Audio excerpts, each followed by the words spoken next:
Maintenant, 678 000.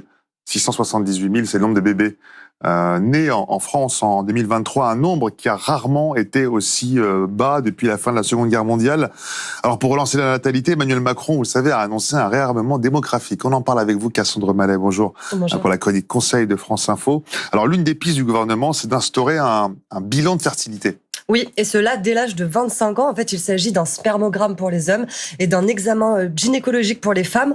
En fait, le but, c'est d'améliorer le diagnostic et la prise en charge de l'infertilité le plus tôt possible, car on le sait, souvent, c'est à 30-35 ans qu'on s'en rend compte et il est déjà trop tard. C'est souvent l'âge où on essaye de concevoir un enfant.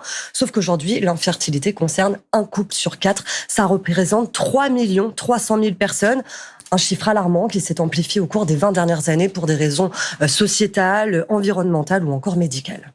Et qui dit bébé dit post-partum. C'est la période qui suit justement la naissance et l'accouchement. Et elle est souvent difficile pour les parents. Oui, 3 parents sur 4 se disent souvent, voire très souvent, épuisés pendant cette période. Alors bien sûr, il y a des conseils de base pour essayer de l'appréhender au mieux, comme de se relayer, demander de l'aide à ses proches, essayer de dormir quand bébé dort, bien s'alimenter pour avoir de la force, prendre des vitamines et des compléments alimentaires.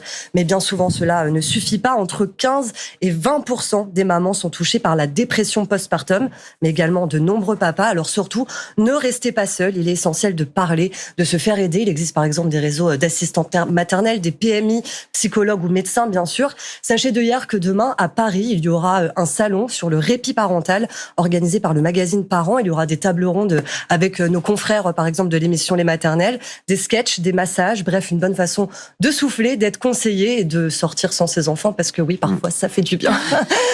Il faut l'admettre. Il y a comme un air de l'émission Les Maternelles. Je ne peux pas dire, mais c'est le cas. Alors, autre difficulté à laquelle certaines femmes sont confrontées, c'est l'allaitement. Oui, il faut savoir qu'aujourd'hui, un peu plus de la moitié des femmes françaises allaitent leur enfant à la maternité, mais au bout de 2 mois, elles abandonnent, souvent quand elles reprennent le travail.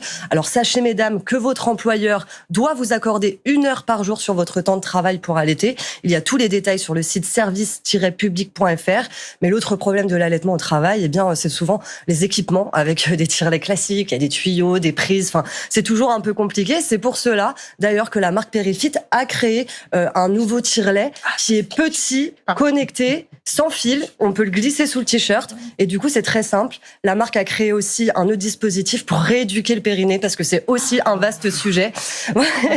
Et c'est un moment de solitude, j'avoue. Et c'est d'une manière ludique, puisqu'on peut jouer sur son téléphone, en fait. C'est drôle d'être compassionnel. Voilà. Ouais. Je vous invite à aller voir sur le site. Merci beaucoup, Cassandre. Grand moment de solitude, c'est ça. Désolée. Non, mais vous avez aussi un périnée. Soit au courant de ça aussi, bien sûr.